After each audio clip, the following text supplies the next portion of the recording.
नमस्कार मित्रांनो. काश्मीरमधील पहलगाम गावात जी घटना घडली, ती घटना काल दुपारी 3 वाजता घडली. अक्षरशः हृदयाला म्हणजे पिळवून टाकणारी घटना. 3 लष्करी यांच्या सूटमध्ये ज्यावेळेस दहशतवादी येतात, पर्यटक एन्जॉय करत असतात, आपला भेळपुरी खात असतात आणि अशा वेळेस त्यांना त्यांचं धर्म विचारून आणि अंधाधुंद गोळीबार करतात. त्यामध्ये आता बातमी जी हाती येते, 25 ते 26 जणांचा मृत्यू झालेला आहे आणि अजूनही काही लोकांची प्रकृती ही गंभीर आहे.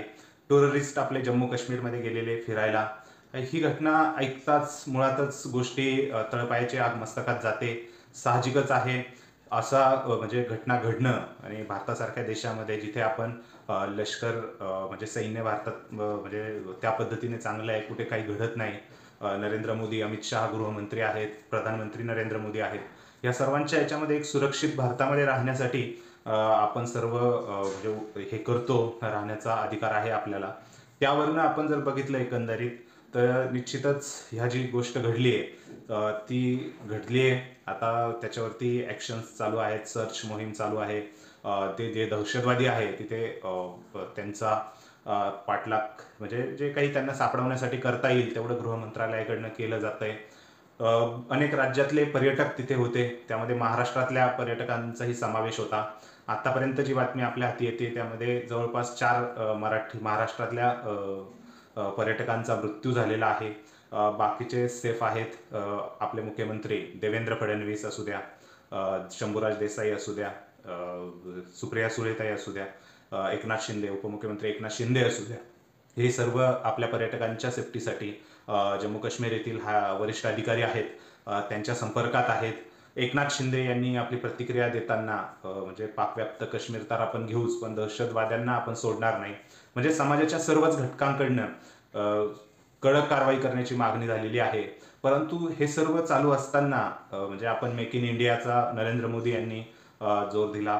बाहेर स्वित्झर्लंड असू द्या, बाहेरच्या देशांमध्ये पर्यटकांना जाण्यापेक्षा जम्मू काश्मीरला तुम्ही पर्यटक म्हणून या, जम्मू काश्मीरचा विकास करा. हे सर्व जेव्हा धारा 370 हे कलम हटलं गेलं, त्यानंतर सरकारकडनंही करण्यात आलं. सर्व प्रवासी, सर्व पर्यटक जाऊही लागले.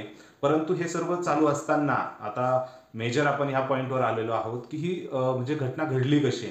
2000 पर्यटक एका ठिकाणी निसर्गाच्या सानिध्यात आनंद घेत आहेत, म्हणजे त्यांचं एन्जॉय चालू आहे आणि तिथं एकही सुरक्षा रक्षक नाही, असं कसं होऊ शकतं. कारण ही बातमी समोर येते की तिथे सिक्युरिटी पर्सनल्स कुणीही अवेलेबल नव्हते. त्यामुळेच तिथे जास्त म्हणजे सिक्युरिटीची म्हणजे पर्यटक फक्त एन्जॉय करत होते, बाकी सिक्युरिटीचा एकही पर्सन नव्हता.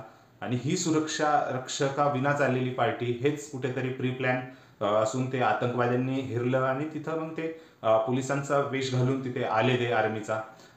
हे सर्व म्हणजे मनाला न पटण्यासारखं आहे. जम्मू काश्मीर सारख्या ठिकाणी आपल्याला माहिती आहे तिथे काही घडू शकतं.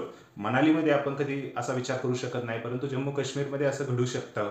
आणि जर घडू शकतं तर एवढे ट्रॅव्हल्स म्हणजे हे जे पर्यटकांसाठी जे अरेंज करतात, पर्यटक टूर जे अरेंज करतात, त्यांनी तिथल्या प्रशासनाला तेवढी बातमी दिलेली होती का?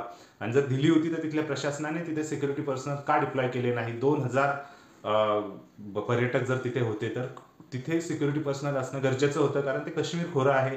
काश्मीरमध्ये अशा घटना घडणारच नाहीत असं जर सरकार किंवा तिथल्या प्रशासनाने विचार केला असेल तर तो वेगळा ट्रॅक. म्हणजे हे सर्व याची चौकशी आता गृह मंत्रालय करेलच. परंतु कुठेतरी सुरक्षा जे 2000 पर्यटक आपला जीव मुठीत घेऊन ज्या टूर्स मधनं तिथं गेले, तिथे त्यांनी सिक्युरिटीची अरेंजमेंट का केली नाही आणि करायला पाहिजे होती का? ॲटलिस्ट त्या चुकीमुळेच कुठेतरी ही घटना घडली आहे. जर तिथे सिक्युरिटी पर्सनल्स असते तर निश्चितच त्या या घटनेची तीव्रता कमी असते किंवा त्या लोक जे आहेत ते आलेही नसते दहशतवादी. शेवटी जी घटना आहे ती क्रूर आहेतच, परंतु कुठेतरी प्रोएक्टिव्ह आपण जे म्हणतो आधीच चेक पॉईंट्स आपण सेफ्टीबद्दल जर चेक केले असते तर ही घटना तीव्रता कमी झाली असती किंवा घटना घडलीही नसती. असो, तुमचं मत काय आहे ते सांगा. शेवटी जे शहीद झालेत, शहीदच म्हणू आपण, पर्यटक ध्यानीमनी नसताना ही घटना घडली, त्या बाबतीत आपण त्यांच्या संवेदनशील आहोत, त्यांच्या कुटुंबासोबतही आहोत. त्यांच्या दुःखामध्ये काही गरज पडलीच तर आपण तीही करू. तर तुम्हाला काय वाटतं ह्या सर्व गोष्टींबद्दल, ह्या प्रकरणाबद्दल? सुरक्षा चुकीमुळेच ही घटना जास्त तीव्रता वाढली आहे किंवा कमी म्हणजे अजून कमी करू शकलो असतो का? काय वाटतंय ते कमेंट सेक्शनमध्ये कमेंट करून नक्की कळवा. व्हिडिओ आवडला असल्यास लाईक करा आणि आपल्या चॅनलला सबस्क्राईब करायला विसरू नका. धन्यवाद.